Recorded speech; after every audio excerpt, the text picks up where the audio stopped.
नमस्कार, मैं डॉक्टर पंकज गौड़ हिंदी साहित्य की इस यात्रा में आप सभी का स्वागत करता हूं।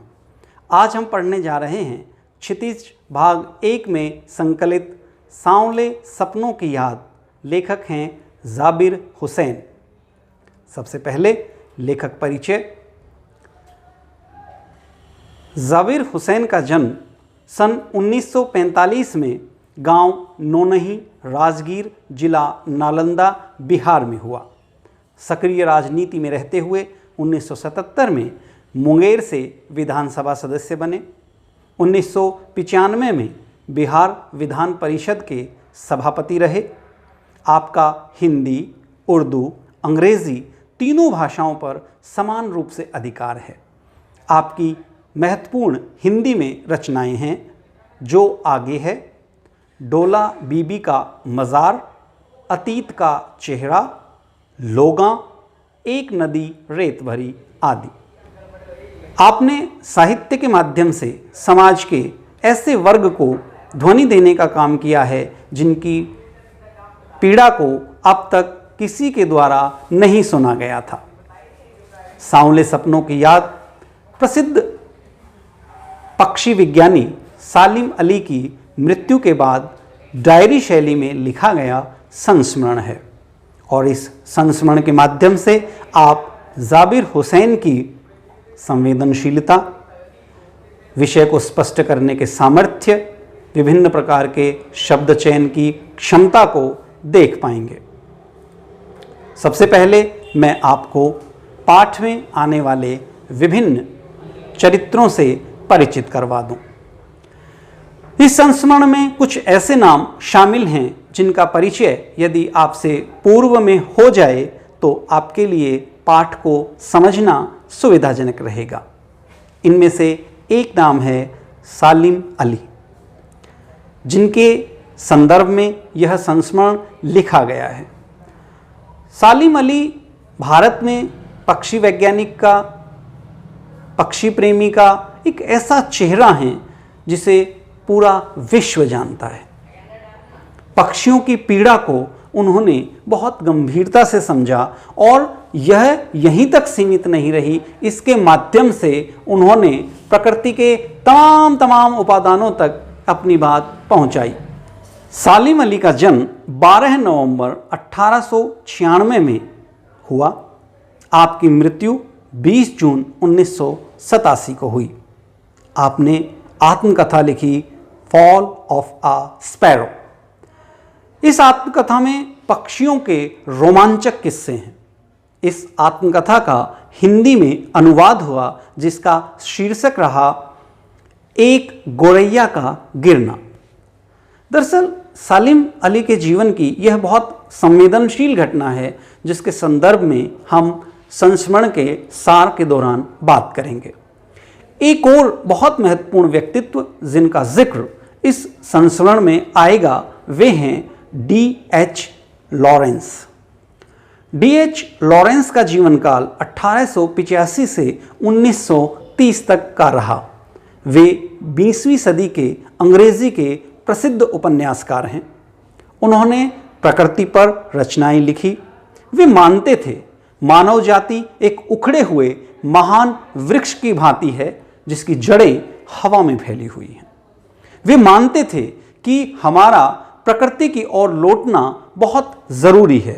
यदि हम प्रकृति की ओर नहीं लौटेंगे तो निश्चित रूप से हम इस विश्व को समाप्ति के कगार पर पहुंचा देंगे। एक और बहुत महत्वपूर्ण व्यक्तित्व जिनका परिचय इस संस्मरण के माध्यम से आपके साथ होगा वे हैं चौधरी चरण सिंह। चौधरी चरण सिंह भारत के प्रधानमंत्री रहे हैं और जमीन से जुड़े हुए ऐसे नेता थे जो कमेरे वर्ग की पीड़ा को महसूस करते थे। अब हम इस पाठ का सार सुनेंगे। जैसा कि मैंने आपको पूर्व में बताया कि यह एक डायरी शैली में लिखा गया संस्मरण है।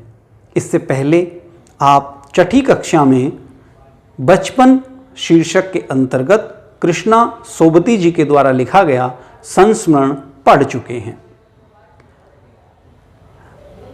यह संस्मरण सालिम अली की मृत्यु के तुरंत बाद लिखा गया। लेखक कहते हैं कि सालिम अली महान पक्षी वैज्ञानिक थे। वे प्रकृति की पीड़ा को समझते थे। जब उनकी मृत्यु हुई तो ऐसा लग रहा था जैसे वे एक अंतहीन सफ़र पर जा रहे हों। इस भीड़ भाड़ से, समाज की तमाम तरह की दिक्कतों से वे पलायन कर रहे हों और एक ऐसी यात्रा पर जा रहे हों जहां से संभव है हमारे लिए कुछ और महत्वपूर्ण चीज़ें खोज कर वे लाएंगे। बड़े ही भावुक और मार्मिक अंदाज में लेखक कहते हैं कि जिस प्रकार से सोए हुए मृत पक्षी को अपने हृदय की धड़कन दे करके, अपनी सांस दे करके भी जगाया नहीं जा सकता, जीवित नहीं किया जा सकता, उसी प्रकार अब सालिम अली भी एक ऐसे अंतहीन सफ़र पर गए हैं जहां से वे कभी नहीं लौटेंगे। एक बहुत ही महत्वपूर्ण उदाहरण देकर लेखक अपनी बात रखते हैं।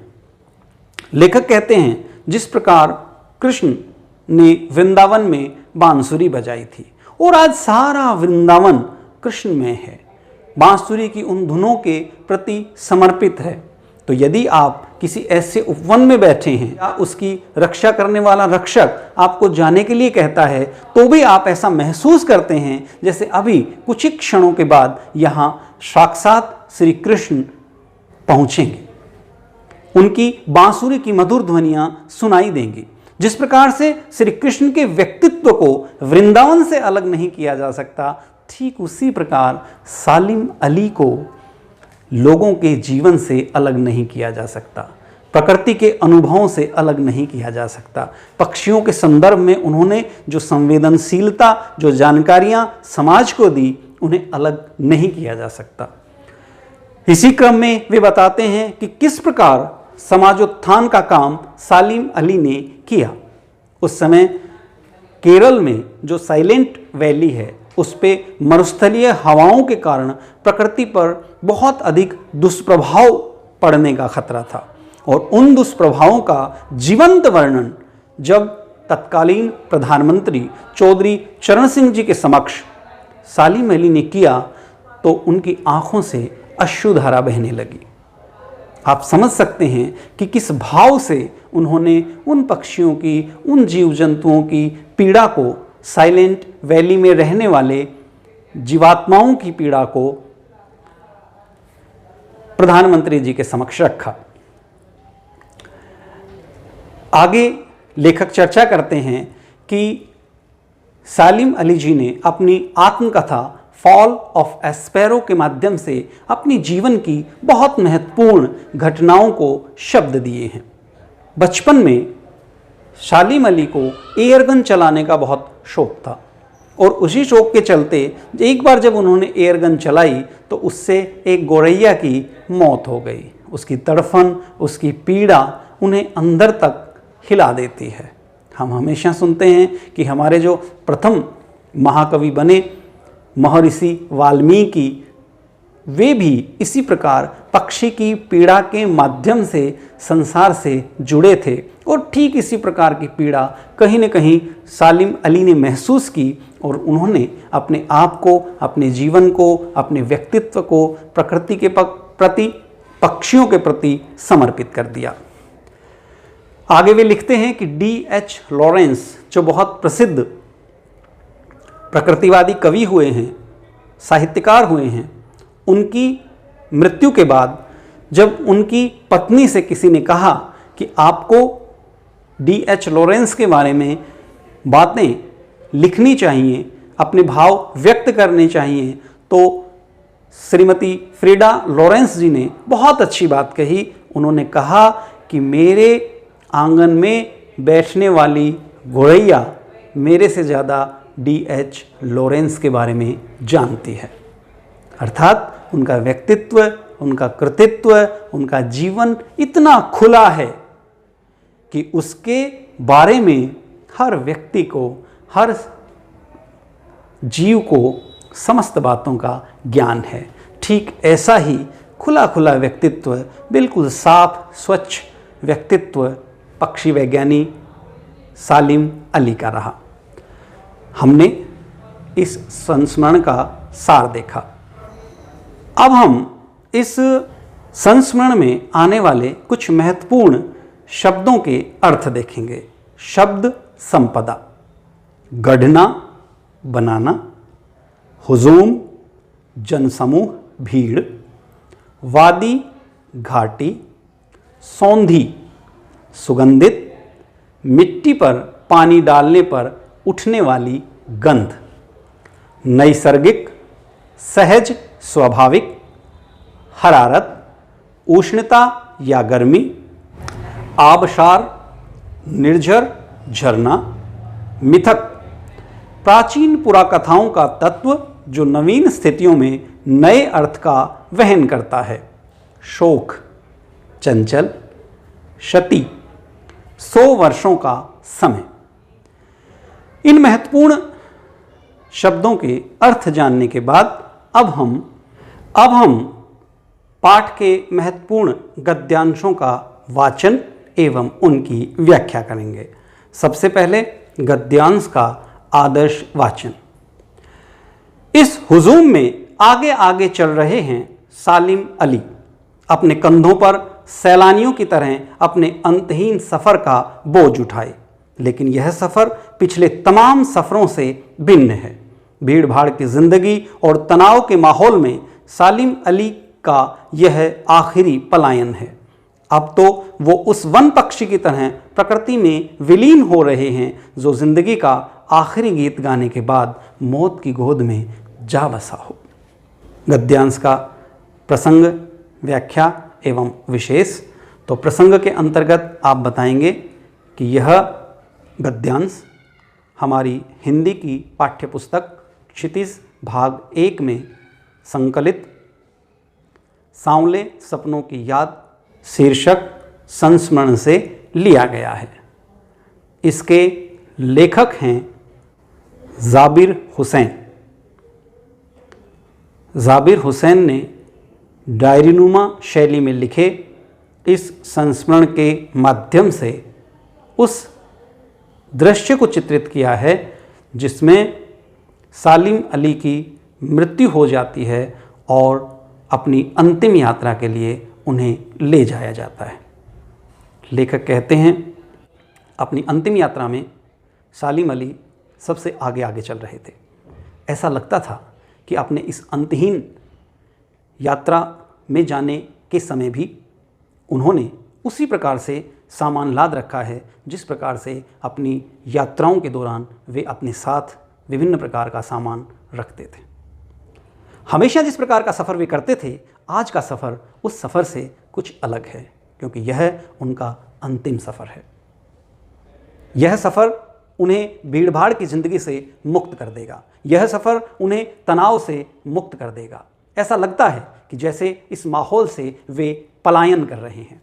कभी न वापस आने के लिए वे एक ऐसी यात्रा पर जा रहे हैं जहाँ से वे कभी नहीं लौटेंगे। वे उस वन पक्षी की तरह विलीन हो जाएंगे जो वन पक्षी अपनी मृत्यु के बाद इस पूरे वन प्रदेश में फैल जाता है। ठीक उसी प्रकार से सालिम अली भी इसी प्रकृति में फैल जाएंगे और वे वापस कभी लौटकर नहीं आएंगे। विशेष, लेखक ने बहुत ही भावपूर्ण शब्दों में अपनी श्रद्धांजलि सालिम अली के प्रति प्रस्तुत की है। भाषा सहज है, भावानुकूल है। उर्दू के शब्दों का प्रयोग एक अलग उजास से गद्यांश को भर देता है। अब हम दूसरे गद्यांश का वाचन करेंगे। दूसरा गद्यांश है, हर शाम सूरज ढलने से पहले जब वाटिका का माली सैलानियों को हिदायत देता तो लगता है जैसे बस कुछ ही क्षणों में वो कहीं से आ टपकेगा और संगीत का जादू वाटिका के भरे पूरे माहौल पर छा जाएगा। वृंदावन कभी कृष्णा की बांसुरी के जादू से खाली हुआ है क्या? प्रसंग पूर्ववत रहेगा। यहाँ श्री कृष्ण का, उनकी बांसुरी का, उनके संगीत का वृंदावन में महत्व बताते हुए लेखक बताने का प्रयास करते हैं कि सालिम अली भी अपने इस संसार में इसी प्रकार से लोकप्रिय हैं। जिस प्रकार आप जब वृंदावन में जाते हैं, किसी बाग में बैठे रहते हैं, तो वहाँ का माली आपसे कहता है कि अब संध्या हो गई है, आप यहाँ से चले जाइए, पर आप वहाँ के चमत्कारिक माहौल में जैसे श्री कृष्ण का इंतजार कर रहे होते हैं, जैसे उनकी बांसुरी के संगीत को सुनने के लिए लालायित रहते हैं। ठीक उसी प्रकार से लोग आज भी इस इंतज़ार में हैं कि सालिम अली लौटेंगे। उन्होंने जो महत्वपूर्ण कार्य किए हैं वे लोगों के मन मस्तिष्क पर हमेशा के लिए छाए रहेंगे। जैसे वृंदावन कृष्ण की बांसुरी के बिना नहीं रह सकता, ठीक उसी प्रकार से सालिम अली ने जो अपने श्रेष्ठतम कार्य किए हैं उनके माध्यम से वे सदा इस संसार में रहेंगे। प्रकृति के माध्यम से, प्राचीन प्रतीकों के माध्यम से बहुत ही भावपूर्ण श्रद्धांजलि सालिम अली को दी गई है। लेखक का पौराणिक ज्ञान इन पंक्तियों के माध्यम से स्पष्ट हुआ है। भाषा सहज, सरल, भावानुकूल है। गद्य में भी कविता का सा आनंद यहाँ लेखक ने दिया है। तीसरा जो हमारा गद्यांश है, अब हम उसका वाचन करेंगे। सालिम अली प्रकृति की दुनिया में एक टापू बनाने की बजाय अथाह सागर बनकर उभरे थे। जो लोग उनके भ्रमणशील स्वभाव और उनकी यायावरी से परिचित हैं, उन्हें महसूस होता है कि वो आज भी पक्षियों के सुराग में ही निकले हैं और बस अभी गले में लंबी दूरबीन लटकाए अपने खोजपूर्ण नतीजों के साथ लौट आएंगे। प्रसंग पूर्ववत रहेगा। यहाँ सालिम अली के महत्व को बताया गया है। बताया गया है कि कैसे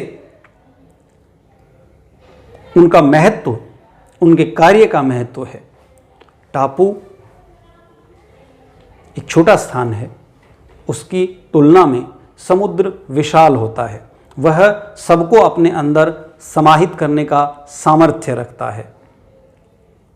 समुद्र को हम रत्न गर्भा कहते हैं। ठीक उसी प्रकार सालिम अली ने इतने प्रकार के कार्य इस समाज के लिए, संसार के लिए, प्रकृति के लिए किए हैं कि उन्हें कभी भुलाया नहीं जा सकता। वे हमेशा अपनी यात्राओं में रहते थे। वे हमेशा अपने गले में दूरबीन लगाए रहते थे और हमेशा आज भी उनके चाहने वाले ऐसा महसूस करते हैं कि जैसे पहले वे लंबी यात्राओं के बाद वापस आते थे और बहुत ही महत्वपूर्ण निष्कर्ष प्रस्तुत करते थे। ठीक उसी प्रकार अब भी वे ऐसी ही खोज करने के लिए गए हुए हैं और कुछ ही समय बाद वे बहुत महत्वपूर्ण निर्देशों के साथ, निष्कर्षों के साथ हमारे बीच होंगे। विशेष सालिम अली के जीवन की उपलब्धियों को भावात्मक तरीके से व्यक्त किया गया है। भाषा भावानुकूल है, प्रकृति के ज्ञान का उल्लेख हुआ है और सबसे बड़ी बात, भाषा में मर्म को छूने का सामर्थ्य है। गद्य में ऐसी अलंकारिक और काव्यात्मक भाषा बहुत कम देखने को मिलती है, जो लिखने में जाबिर हुसैन कामयाब हुए हैं। अब हम इस पाठ के अभ्यास प्रश्नोत्तर पर चर्चा करेंगे। अभ्यास कार्य में सबसे पहला प्रश्न है, किस घटना ने सालिम अली के जीवन की दिशा को बदल दिया और उन्हें पक्षी प्रेमी बना दिया? अपनी आत्मकथा का नाम ही उन्होंने रखा है फॉल ऑफ अ स्पैरो। तो एक गौरैया को एयरगन से उन्होंने घायल किया और उसके कष्ट को देख करके, उसकी पीड़ा को, संताप को देख करके उनके जीवन में एक चमत्कारिक परिवर्तन आया। उसके बाद उन्होंने अपने आप को प्रकृति के प्रति समर्पित कर दिया और अपने आप को पक्षी प्रेमी बना लिया। अगला हमारा प्रश्न है, सालिम अली ने पूर्व प्रधानमंत्री के सामने किन संभावित खतरों का चित्र खींचा होगा कि जिससे उनकी आंखें नम हो गई? सालिम अली ने भारत के पूर्व प्रधानमंत्री चौधरी चरण सिंह जी के सामने साइलेंट वैली में रेगिस्तान की तरफ से आ रही हवाओं के कारण होने वाले पक्षियों के विनाश की तरफ उनका ध्यान खींचा होगा। चौधरी साहब जमीन से जुड़े हुए नेता थे। वे पक्षियों के महत्व को, अन्य जीव जंतुओं के महत्व को, उनकी पीड़ा को, उनकी संवेदनाओं को समझते थे। अतः जब सालिम अली ने उनके सामने वह दृश्य रखा, वह चित्र प्रस्तुत किया, तो बहुत ही संवेदना के साथ उन्होंने स्वीकार करते हुए नम आंखों से उस बात को स्वीकारा। तीसरा प्रश्न है, लॉरेंस की पत्नी फ्रीडा ने ऐसा क्यों कहा होगा कि मेरी छत पर बैठने वाली गोरैया लॉरेंस के बारे में ढेर सारी बातें जानती है? तो लॉरेंस जी के बारे में फ्रीडा जी ने इसलिए ऐसा कहा होगा कि उनका व्यक्तित्व इतना खुला हुआ था कि उसमें गुप्त छिपा हुआ कुछ भी नहीं था। उनके बारे में इस सृष्टि का जीव जंतु भी जानता था। उन्होंने अपने जीवन में कुछ भी गोपनीय नहीं रखा था। ठीक उसी प्रकार का खुलापन, स्पष्टता, पारदर्शिता सालिम अली के जीवन में थी। प्रश्न संख्या 4, आशय स्पष्ट कीजिए। इसमें पहला है, वो लॉरेंस की तरह नैसर्गिक जिंदगी का प्रतिरूप बन गए थे।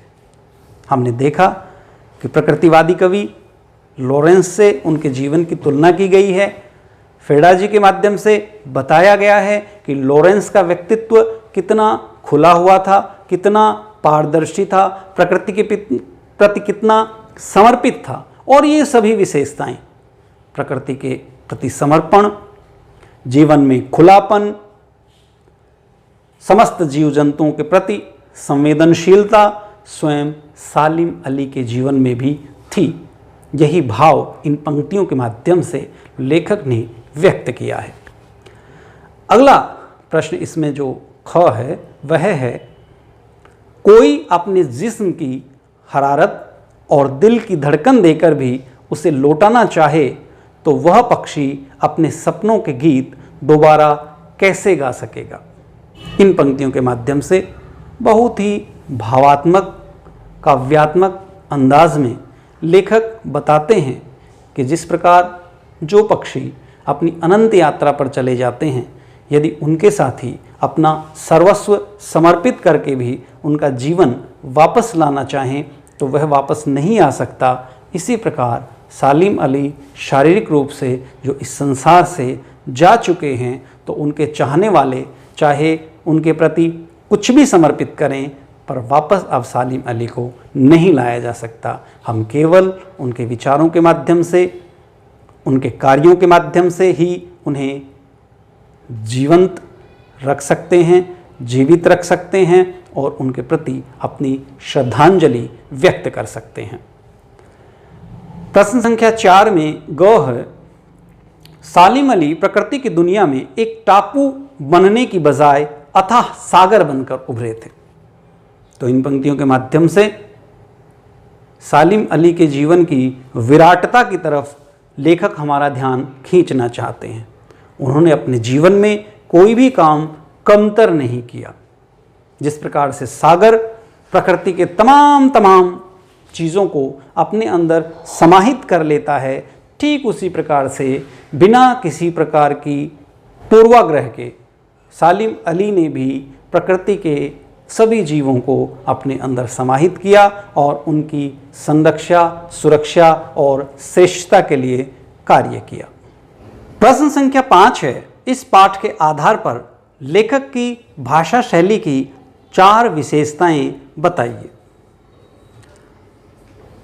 लेखक की भाषा शैली में भावात्मकता है, लेखक की भाषा शैली में चित्रात्मकता है। वे किसी भी व्यक्तित्व को शब्दों के माध्यम से हमारे सामने जीवंत करने का सामर्थ्य रखते हैं। लेखक का शब्द चयन गज़ब का है। वे तत्सम तद्भव अंग्रेज़ी और उर्दू सभी के शब्दों को समान रूप से लेखनी के माध्यम से प्रयोग करते हैं।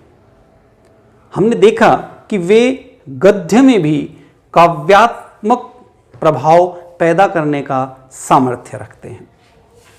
अगला प्रश्न है, इस पाठ में लेखक ने सालिम अली के व्यक्तित्व का जो चित्र खींचा है उसे शब्दों में लिखिए।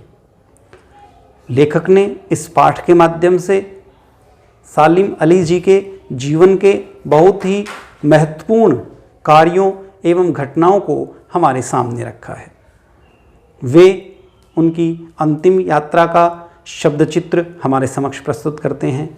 वे एक पक्षी वैज्ञानिक के रूप में, एक प्रकृति प्रेमी के रूप में, एक पर्यावरण के संरक्षक के रूप में उनकी अलग अलग छवियों को हमारे सामने रखते हैं। वे सालिम अली के व्यक्तित्व की तुलना लॉरेंस जी से करते हैं।